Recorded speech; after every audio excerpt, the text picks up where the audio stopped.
Buen día para todos, ¿cómo están? Espero que estén muy bien. Hoy vamos a terminar la clase que quedó pendiente, el Salmo 72, ¿vale? Entonces, vamos a hacer un pequeño recorderis de lo que pues estábamos hablando en temas anteriores y vamos a leer el Salmo y de ahí pues daremos directamente como ¿cómo se dice eso? Como un resumen, ¿sí? A lo que ya hemos venido hablando, ¿listo? Entonces, recordemos que estamos leyendo este Salmo 72, ¿sí? Y pues vamos a recordar más o menos hasta donde nos quedamos la clase pasada. Y dice, oh Dios, da tus juicios al rey y tu justicia al hijo de Dios, al hijo del rey. Acá en este verso uno recordemos que pues este salmo es para Salomón, ¿cierto? Pero pues nosotros ya a lo largo que hemos ido estudiando entendemos que realmente no es para Salomón, porque realmente si nosotros nos ponemos a pensar, Salomón realmente hizo su justicia como lo dice acá y tu justicia al hijo del rey, o sea, que fuera su juicio bien, igual en el 2 nos sigue hablando de eso. Él juzgará a tu pueblo con justicia, a tus afligidos con juicio. Realmente Salomón habría hecho eso y eso pues lo hablamos la clase pasada y ya lo iremos viendo un poco más a lo largo de este, ¿no? Y entender un poquito que realmente pues este salmo no es dirigido exactamente para Salomón, sino para un descendiente de él que venía pues años posteriores, que iba a venir posteriormente. Y dice, los montes llevarán paz al pueblo y los collados justicia, juzgará a los afligidos del pueblo, salvará a los hijos del menesteroso y aplastará al opresor. Acá recordemos que aplastar al opresor pues nos está llevando a Génesis, ¿sí? A la primera caída del hombre y a esta profecía que se le da a la mujer de que un descendiente de ella pues aplastará la, la cabeza de la serpiente, ¿sí? Y veíamos otras cosas que son muy interesantes, pues para eso les dejo en la descripción el video anterior por si no lo vieron. Y pues realmente es importante entender la primera parte para poder entender lo que vamos a ver hoy. Y dice el verso 5, te temerán mientras dure el sol y la luna, de generación a generación. Descenderá como la lluvia sobre la hierba cortada, como el rocío que destila sobre la tierra. Florecerá en sus días justicia y muchedumbre de paz hasta que no haya luna. Este verso era algo interesante estudiarlo la clase pasada porque estuvimos viendo que ya no va a haber luna, o sea, ¿qué va a pasar? Va a empezar y va a florecer la justicia cuando qué? Hasta que no haya luna, cuando nosotros no veamos la luna que actualmente conocemos, sí, eso lo vimos también con Apocalipsis, que va a llegar el tiempo, el momento donde no vamos a necesitar un reloj, donde no vamos a necesitar saber más o menos a qué lugar está el sol y ya, y la tarde, no, en la mañana, ¿sí? No vamos a estar pendientes del tiempo o corriendo por cumplir cosas, sino que ya no va a haber tiempo. Es decir, ya va a ser solo alguien el que nos va a alumbrar, que es el Eterno, ¿sí? Con su presencia, con su luz, pues nos va a alumbrar. Entonces, no vamos a necesitar de nada. ¿M? Entonces, y sigue en el verso 8, dominará de mar a mar y desde el río hasta los confines de la tierra. Ante él se postrarán los moradores del desierto y sus enemigos lamerán el polvo. Imagínense esto, y esto también es otra alegoría a este opresor al cual después de haber tentado a la mujer que le dijo, usted se ya no tendrá, ya se empezará a arrastrar, ¿cierto? Es como algo, alusión a esta serpiente que engañó, que engañó a la mujer y pues de allí vino su consecuencia, pero no solo para ella, sino para todos sus secuaces, ¿sí? Y recordemos pues que acá estamos hablando del símbolo, pero realmente a quién estamos refiriendo, al adversario, a nuestro enemigo. Y sigue el verso 10. Los reyes de Tarsi y la ciudad y de las costas traerán presentes, ¿sí? Los reyes de Sabá y de Seba ofrecerán dones. Y acá vemos, y este fue acá más o menos donde nos quedamos, ¿sí? Nos quedamos empezando el verso 13, pero vamos a empezar desde acá como para tener un antecedente. Y vemos que todos los reyes de Tarsi y todas las costas traerán presentes. Esto nos recuerda para la época de Salomón. Para la época de Salomón, él mientras que estuvo reinando, todos los reyes de a su alrededor iban para querer conocer más sabiduría, para querer entender más acerca del Eterno, pues qué era lo que hacían. Pues lo que hacían era que iban, les llevaba presentes para que pues el rey les diera una parte de su tiempo y así poder darles a conocer las instrucciones, ¿sí? Entonces, pues imagínate esto, ¿no? Chévere, y qué genial saber que ya en el último tiempo todos los reyes del mundo tendrán que llevarle presentes al Eterno, ¿sí? Y acá ya empezaría el verso 11 que nos dice, después de esta breve introducción, ¿sí? Este resumen que hicimos, pues vamos a seguir acá con el verso 11 que dice, todos los reyes se postrarán delante de él y todas las naciones le servirán.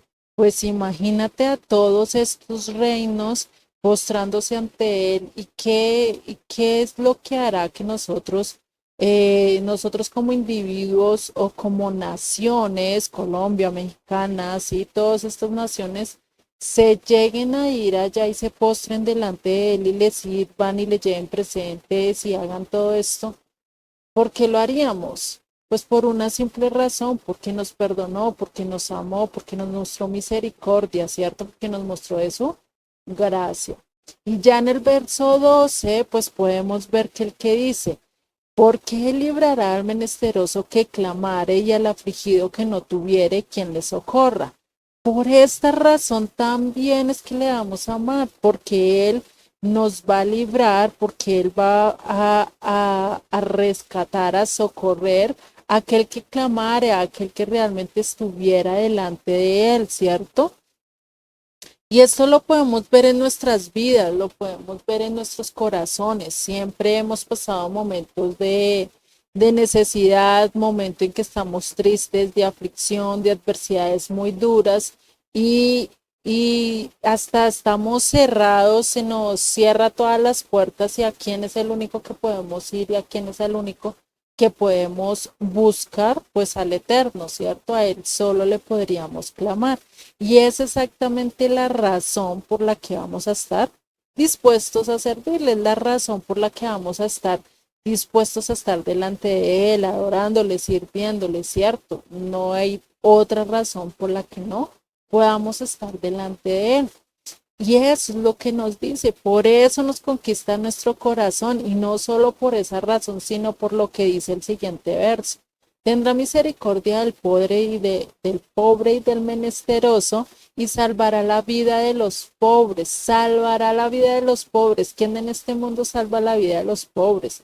¿Quién realmente va y saca su plata y le da a los pobres? Casi nadie, ¿cierto? Y menos un rico que tiene todos los millones allá guardados en el banco, en la bolsa de valores, bueno, donde sea, pero no es capaz de ayudar y decir, venga, yo tengo esto y tal, ¿sí? Si donan, si hacen todo eso, pero no dicen, venga, repartamos toda esta plata que tenemos entre nosotros y démosela a los pobres, nunca, ¿cierto?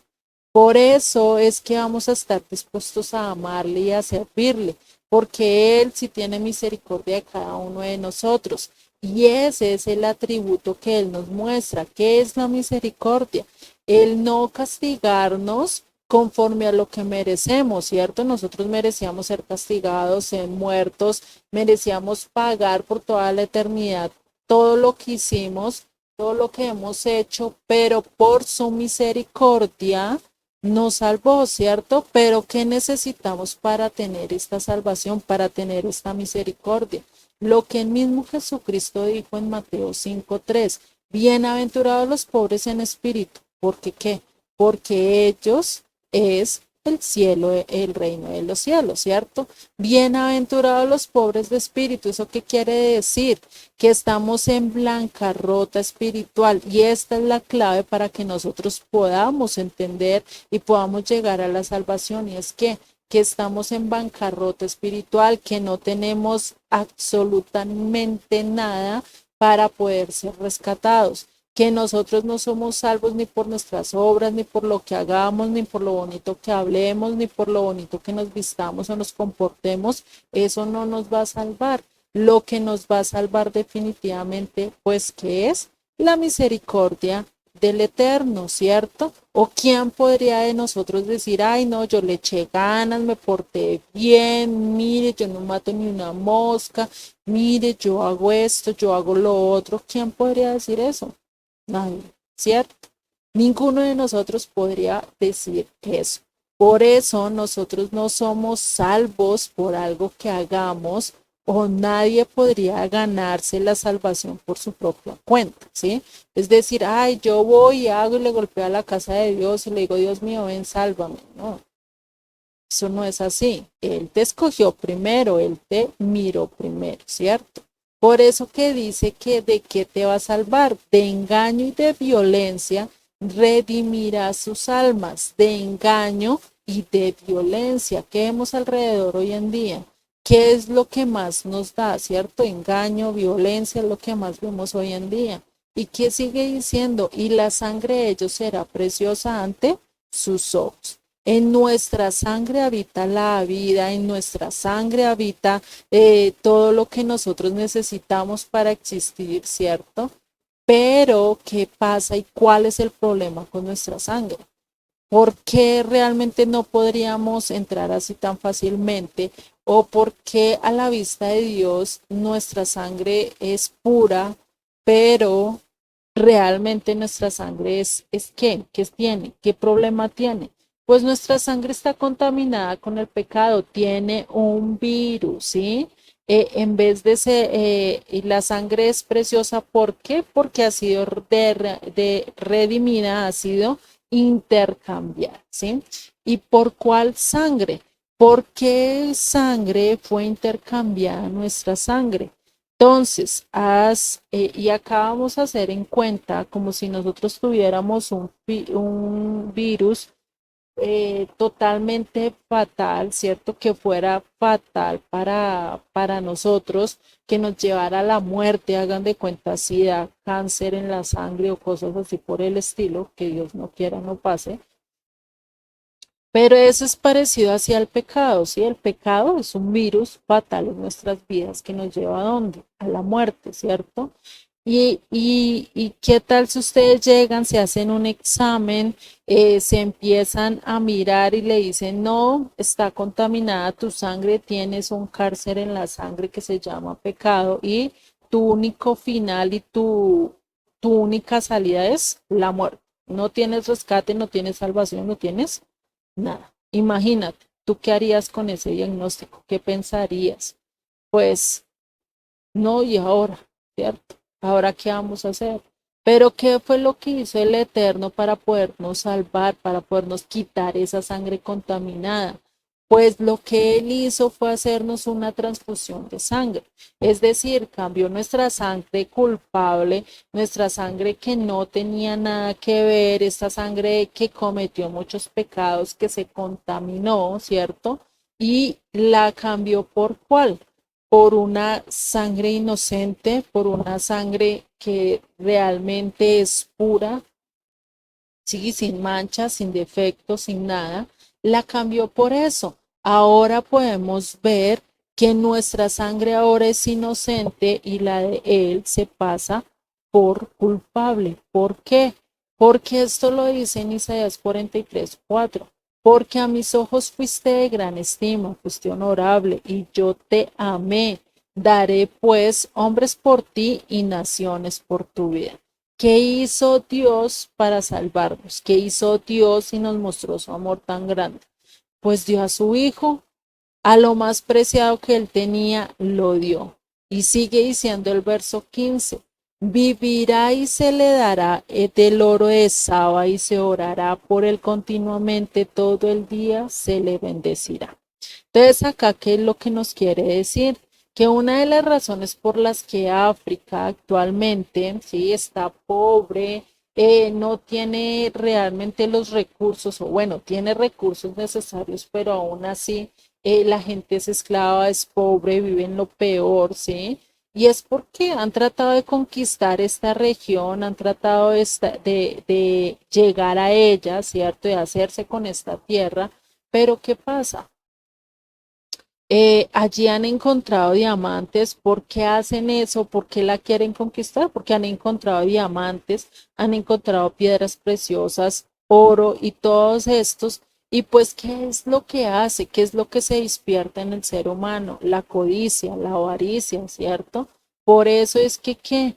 Por eso es que África está así, porque sus líderes, porque sus autoridades, pues no quieren que el pueblo sepa, porque no quieren que el pueblo entienda que eso les sirve para hacerse mejor, para salir de esa escasez. Y pues, ¿quién le enseñó esto al hombre?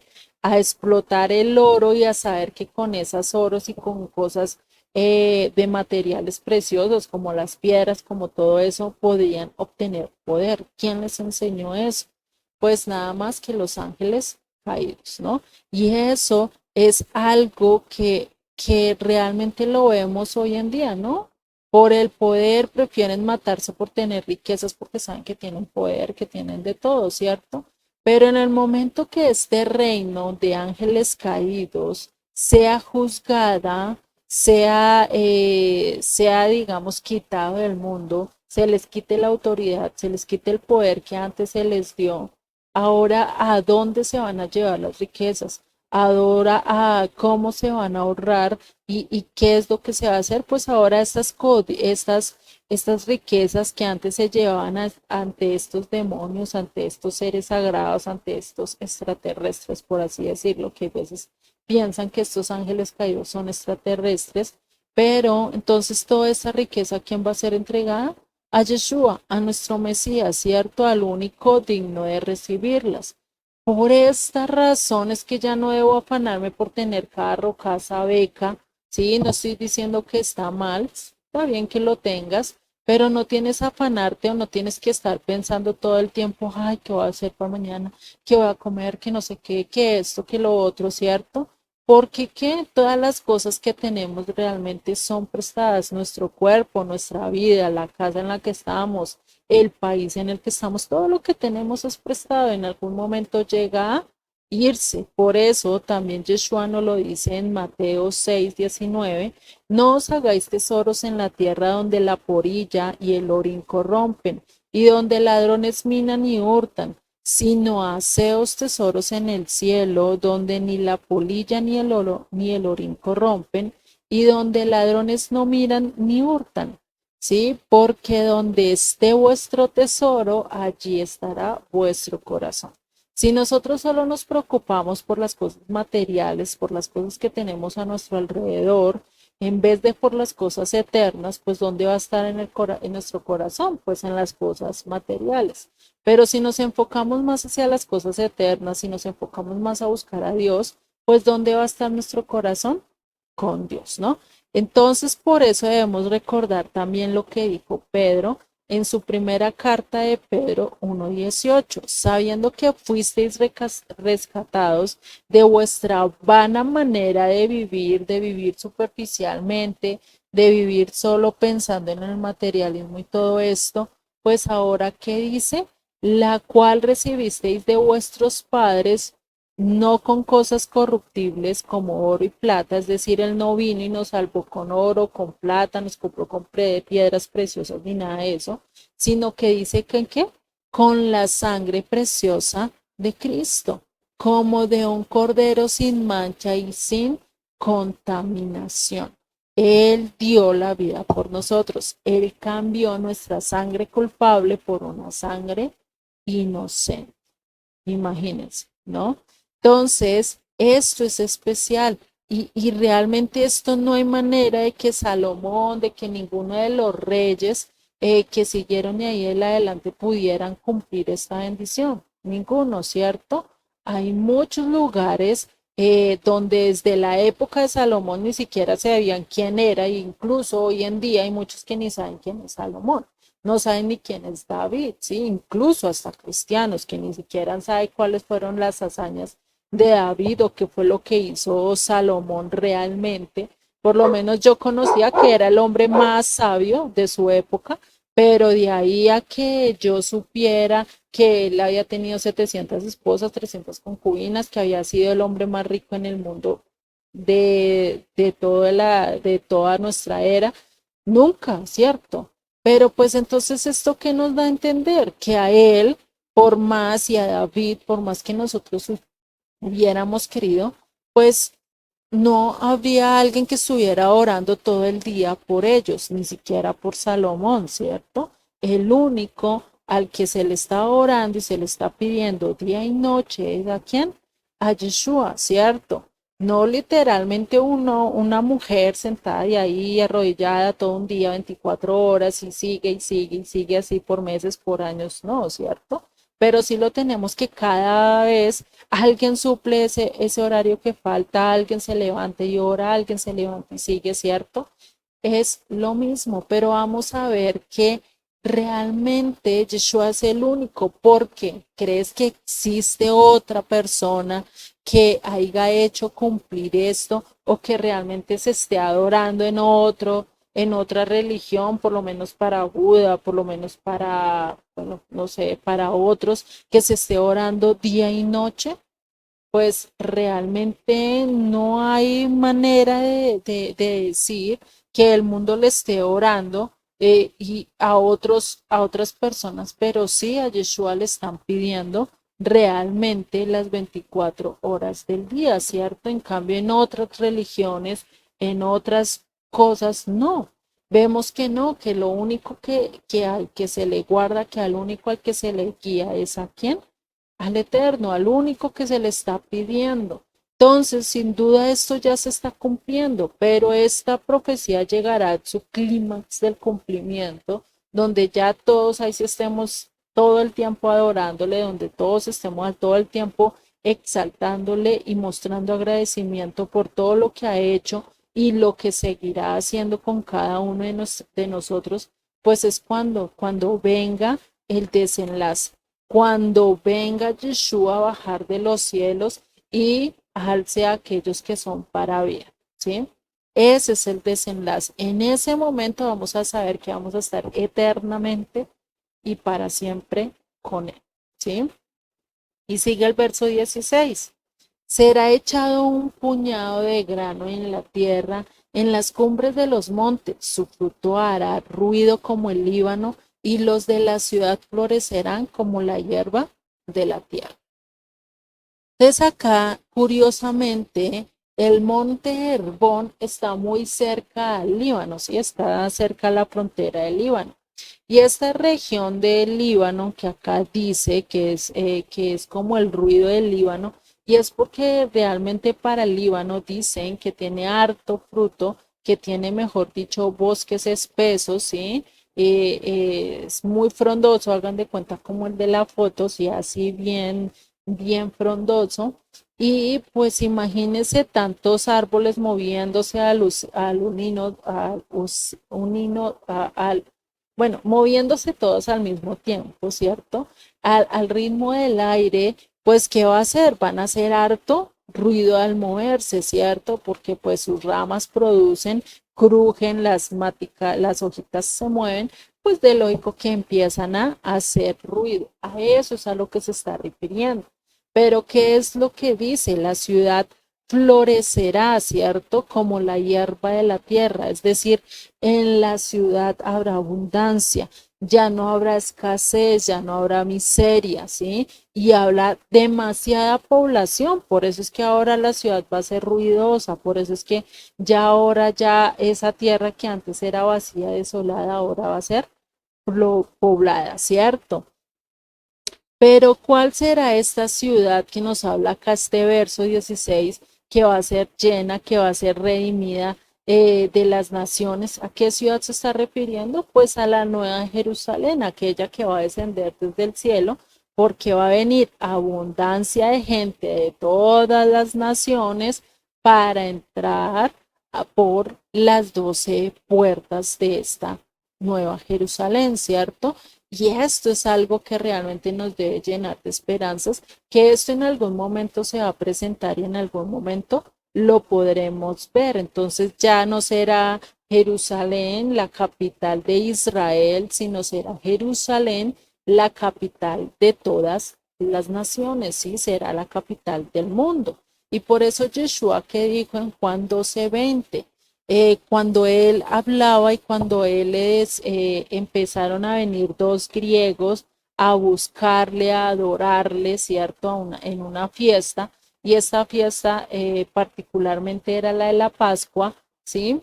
¿Y qué era lo que había pasado? Pues estos griegos se acordaban de una profecía que había dicho Jeremías alrededor de 600 años antes de Cristo, o un poquito más, ¿sí?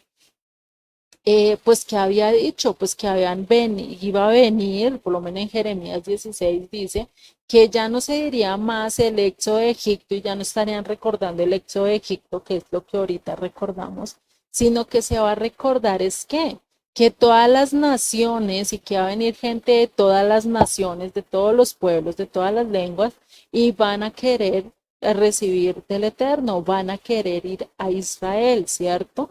Y es posible que estos hombres, que estos griegos conocieran esta profecía y por eso estaban buscando a quién, a Jesucristo, a Yeshua, a su Salvador, ¿sí? Y por eso es que dice en el verso 21 y sigue diciéndola acá, estos pues se acercaron a Felipe, que era de Bethsaida de Galilea, y le rogaron diciendo, Señor, quisiéramos ver a Jesús.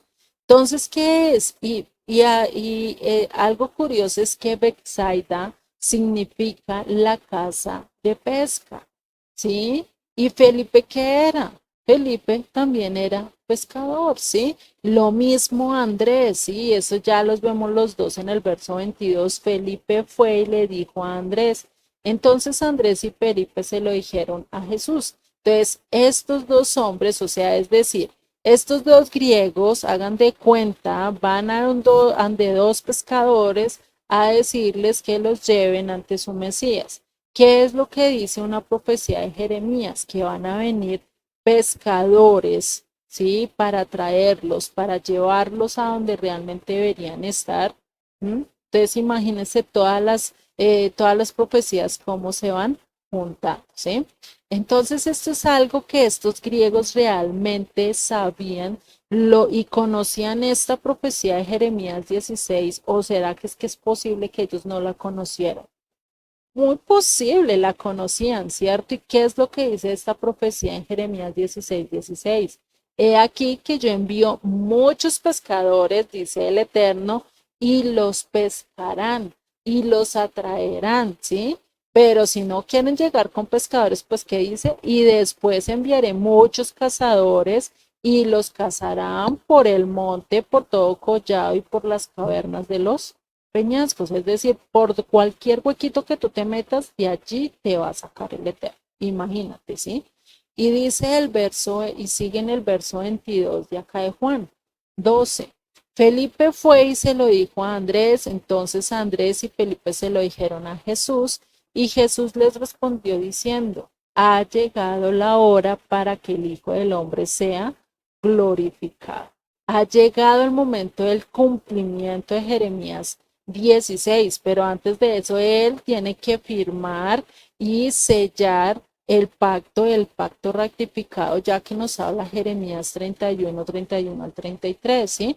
¿Para que, qué? Para que ellos pudieran regresar, ¿sí? El Hijo de Hombre necesitaba ser glorificado. ¿Por qué? Porque eso ya no lo explica en el verso 24. Y dice, de cierto os digo, que si el grano de trigo no cae en la tierra y muere, queda solo, es decir, si no se muere, pues cómo va a producir fruto, ¿cierto?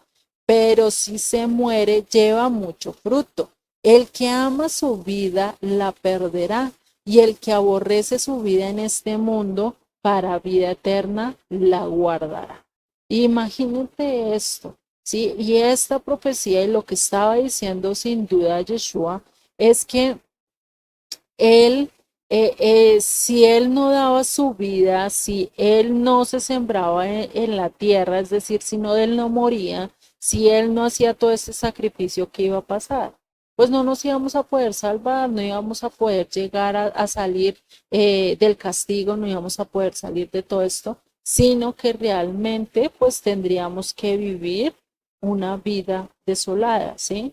Pero si se entregara y si él sí diera su vida, pues ¿qué pasaba? Pues ya iba a empezar a sembrar, iba a empezar a fomentarse ese fruto en abundancia del cual habría en los bosques del Líbano, que nos dice acá la profecía, sí, en la ciudad de Jerusalén, se cumpliría, entonces se daría el cumplimiento de este Salmo 72, ¿sí? Pero ¿quién lo tendría que hacer? El Hijo de Dios, el Hijo de David y el Hijo de Dios. Sí, se tenía que sembrar, tenía que morir. ¿Para qué? Para llevar abundante fruto. Si no, pues definitivamente, pues esto no hubiera pasado, ¿cierto?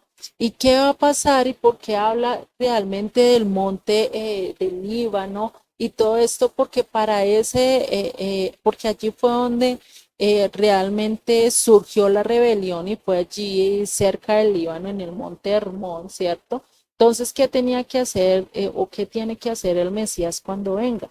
Pues tiene que acabar con esa rebeldía, tiene que acabar con todo eso, y ahí es cuando todo empezará a florecer y su nombre va a perpetuar, va a durar, ¿cierto? Y esto es algo que nos dice, ¿cierto? Mientras que dure el sol, mientras que dure todo este momento, pues vamos a estar hasta el momento en que se cumpla Apocalipsis 22, 21, 22, ¿sí?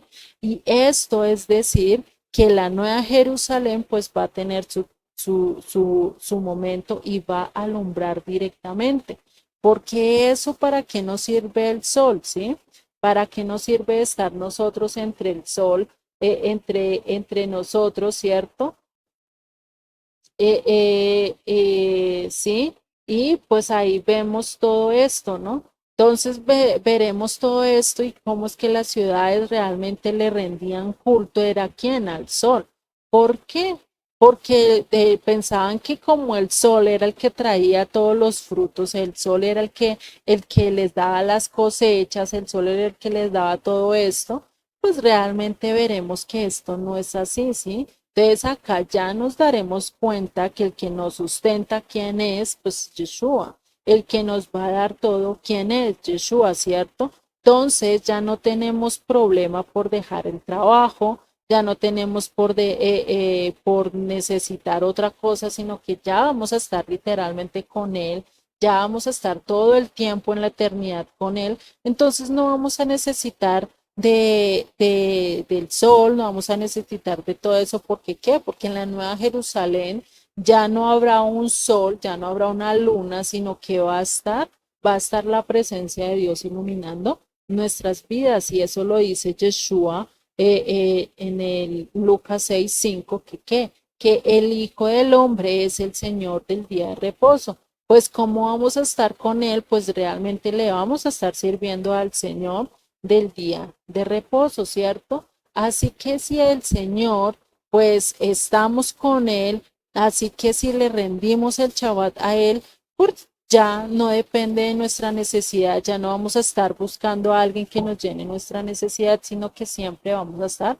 con Él de manera perpetua y se empezará a cumplir lo que dicen acá el verso 17. Será su nombre para siempre, se perpetuará su nombre mientras dure el sol. Benditas serán en él todas las naciones, lo llamarán bienaventurado. Entonces será su nombre para siempre y se perpetuará su nombre mientras dure el sol. Es decir, ¿por qué dice esto? Es decir, que acá ya cuando nos habla de que las familias van a ser benditas, o sea, acá, y benditas serán en él todas las naciones, Pues es lo mismo que le estaba diciendo a Abraham en Génesis 12:3. Bendeciré a los que te bendijeren y a los que te maldijeren maldeciré.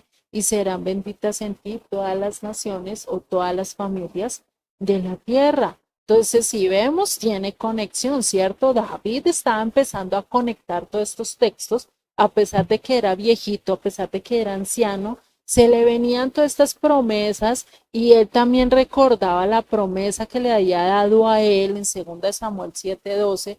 Recordemos esta promesa y dice, y cuando tus días sean cumplidos y duermas con tus padres, yo levantaré después de ti a uno de tu linaje, el cual procederá de tus entrañas y afirmaré su reino. Él edificará a casa a mi nombre y yo lo afirmaré que para siempre. ¿Y quién es ese descendiente y quién es este que va a estar haciendo todo esto? Que va a cumplir no solo la profecía de Génesis, sino también la profecía que Dios le dio a Samuel. Pues quién era el que iba a hacer benditas todas las naciones, pues realmente Yeshua, ¿cierto? Porque y antes dice, y lo llamarán bienaventurado, lo llamarán feliz, lo llamarán dichoso. ¿Quién es el ser más feliz del universo? ¿A quién es el que se le puede decir ser feliz? Pues Yeshua. ¿Por qué? Porque él sí está viendo los frutos de su aflicción, él sí está viendo los frutos de su sufrimiento, ¿cierto? Y eso lo dice en Isaías 53:11. Verá el fruto de la aflicción de su alma y quedará satisfecho. Por su conocimiento justificará mi siervo justo a muchos y llevará las iniquidades de ellos. ¿Cierto? Entonces a todos que nos gustaría saber que nuestros pecados fueron perdonados, no nos gustaría saber que ya no tenemos condenación, que ya no necesitamos la muerte, que ya no vamos a llegar a la muerte, sino que después de que muramos en este cuerpo físico corruptible, lleguemos a vivir en un estado totalmente mejor, con mejor calidez, con mejor luz, con felicidad, con amor. Dice que ya no van a haber lágrimas ni dolor. Pues a quién no, ¿cierto? Todos deseamos estar en ese momento, ¿cierto? Porque ¿quién en su sano juicio quiere vivir una vida miserable, con dolor, con condenación, con todo esto?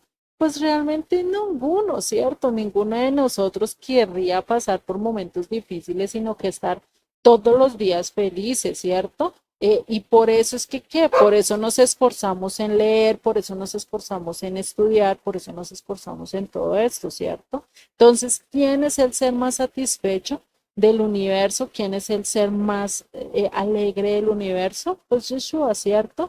Por eso él, vemos en Isaías 53 que nos sigue diciendo, ¿quién ha creído a nuestro anuncio? ¿Y sobre quién se ha manifestado el brazo del Eterno? Subirá cual renuevo delante de él, y como raíz de tierra seca, no hay parecer en él ni hermosura, le veremos más inatractivo para que lo deseemos. Despreciado y desechado entre los hombres, varón de dolores, experimentado en quebranto, y como que escondimos de él el rostro, fue menospreciado y no lo escatimamos. Ciertamente él llevó nuestras enfermedades y sufrió nuestros dolores, y nosotros le tuvimos por azotado, por herido de Dios y abatido. Mas el herido fue por nuestras rebeliones, molido por nuestros pecados. El castigo en nuestra paz fue sobre quién? Pues sobre él, ¿cierto? Y por su llaga fuimos nosotros curados. Todos nosotros nos descarriamos como ovejas, cada cual se apartó por su camino, mas el Eterno cargó en él el pecado de todos nosotros, angustiado él y afligido. No abrió su boca, como cordero fue llevado al matadero, y como oveja delante de sus trasquiladores, enmudeció y no abrió su boca. Por cárcel y por juicio fue quitado, y su generación, ¿quién la contará? Porque fue cortado de la tierra de los vivientes, y por la rebelión de mi pueblo fue herido. ¿Por cuál pueblo? Por Israel, ¿no? Y se dispuso con los impíos su sepultura, mas con los ricos fue en su muerte. ¿Sí? Aunque nunca hizo maldad, ni hubo engaño en su boca, con todo esto el Eterno quiso quebrantarlo, sujetándolo a padecimiento. Cuando haya puesto su vida en expiación por el pecado, verá que verá linaje, verá descendencia, verá fruto, vivirá por largos días, y la voluntad del Eterno será en su mano que prosperada. Por eso es que él va a estar dichoso, por eso es que él es el hombre más bienaventurado del universo. Y sigue el verso 11. Verá el fruto de la aflicción de su alma y quedará satisfecho. Por su conocimiento justificará mi siervo justo a muchos y llevará las iniquidades de qué? De ellos. Por tanto, yo le daré parte con los grandes y con los fuertes repartirá despojos, por cuanto derramó su vida hasta la muerte y fue contado con los pecadores, habiendo él llevado el pecado de muchos y orado por los transgresores. Entonces, ¿qué él va a ver? ¿Por qué es que es dichoso? Porque va a ver el fruto de muchas lenguas, de muchos países, de muchas personas a nivel mundial que vamos a estar ¿qué? Buscándole, que vamos a querer conocerle, que vamos a querer estar con él. Por eso, ¿qué hace que una persona sea tan satisfecha? Sus logros, sus planes, todo eso, ¿cierto? Pues como él cumplió el propósito más grande por el que vino a este mundo, que era dar su vida por muchos, pues al cumplir este propósito, al cumplir esto, pues está dichoso. Por eso es que le vamos a ver y cuando le veamos, pues está dichoso. Verá el fruto de la aflicción y quedará satisfecho. Ahí, ¿por qué va a quedar tan satisfecho? ¿Por qué va a quedar tan feliz? Porque padeció, porque sufrió y va a decir, valió la pena. Porque me dolió, porque hizo, porque me castigaron, porque hizo, pero que hizo que esa aflicción, que eso que él cargó allí me sedujo, me enamoró y fue lo que me llevó a él, ¿cierto? Y eso ha pasado con cada uno de nosotros. Nos sedujo, nos enamoró, nos vio, ¿cierto? Entonces, eso es lo que nos da. Por eso dice el verso 18, bendito el eterno Dios, el Dios de Israel, el único que hace maravillas. Entonces, que no se nos olvide que el Creador se manifestó a través de quién? De un pueblo. ¿Cuál pueblo? ¿De cuál nación? ¿Con cuál nación fue la que hizo el pacto? ¿Con cuál nación fue la que la salvó, que lo sacó con brazo fuerte? Pues con Israel, ¿cierto? No hay otra nación que el Eterno haya escogido. A lo largo de las escrituras no encontramos que él haya cambiado a su nación, ¿cierto? Sino que sigue siendo el mismo Dios, el mismo pueblo que hizo, que utilizó a Moisés para sacar a su pueblo de allí, al mismo pueblo al que Dios les dio promesas tanto a Abraham, Isaac y Jacob, y de ahí en adelante, pues que todos ellos tuvieron un encuentro con Dios, todos ellos tuvieron una revelación y nosotros conocemos y tenemos al mejor testigo de Dios, que quién es el pueblo de Israel. Porque si ellos no existiéramos, podía decir que nosotros creeríamos en algo que es falso. Porque ¿qué pueblo se ha levantado así de las ruinas? ¿Qué nación, después de haber perdido casi 2000 años, haberse perdido, se vuelve a levantar en tan solo un día? ¿Sí? Entonces, si el pueblo realmente no existiera y no tuviéramos la historia de Israel, pues definitivamente no podríamos testificar las maravillas de él. Pero nosotros a través de la historia, conociendo todo lo que está detrás, ¿cierto? conociendo todo lo que nos dice las escrituras, todo lo que ha pasado con el pueblo, incluso después de haberse finalizado las escrituras, no vemos las maravillas de Dios impregnadas en este pueblo, se ven, ¿cierto? Que a veces las queremos pasar por alto, sí, que a veces el hombre se hace vista ciega, sí, se hace la gorda, se hace la vista gorda, ¿cierto? Pero siempre Dios va a estar allí y nos ha mostrado sus maravillas a través de su pueblo, ¿cierto? Y dice el 19, bendito su nombre, glorioso para siempre, y toda la tierra sea llena de su gloria. Amén y amén. Imagínense. Entonces acá termina con estas dos palabras, amén y amén. Dos veces, una repetición, es una referencia al tiempo por venir. También una referencia a la tierra y a los cielos, es decir, a los dos testigos que siempre se ponen para hablar de algo. Si vemos Moisés, cada vez que le hablaba al pueblo y le dice, te pongo al cielo y a la tierra por testigos que os dije esto, ¿cierto? Entonces, pues miramos que esta palabra amén también está relacionada con emuná, con la palabra de que somos fiel a lo que realmente Él es fiel, ¿sí? Entonces, ¿quién es el testigo fiel y quién es el que ha cumplido toda esta profecía? Pues, ¿quién es? Podríamos decir que es Israel, ¿cierto?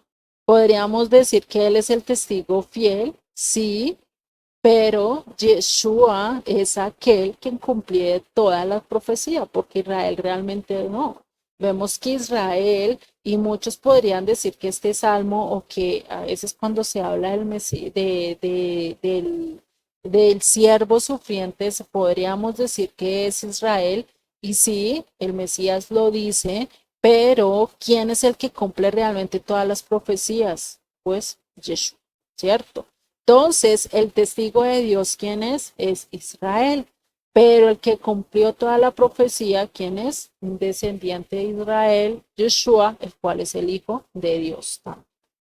Y ya para terminar en el verso 20, pues, ¿qué nos dice? Acá terminan las oraciones de David, hijo de Isaí. Acá, y a veces podríamos decir que, ay, ya lástima, ya no vamos a tener las oraciones de David, ya no. No, eso no quiere decir que las oraciones se acabaron, eso no quiere decir que ya todo terminó, no.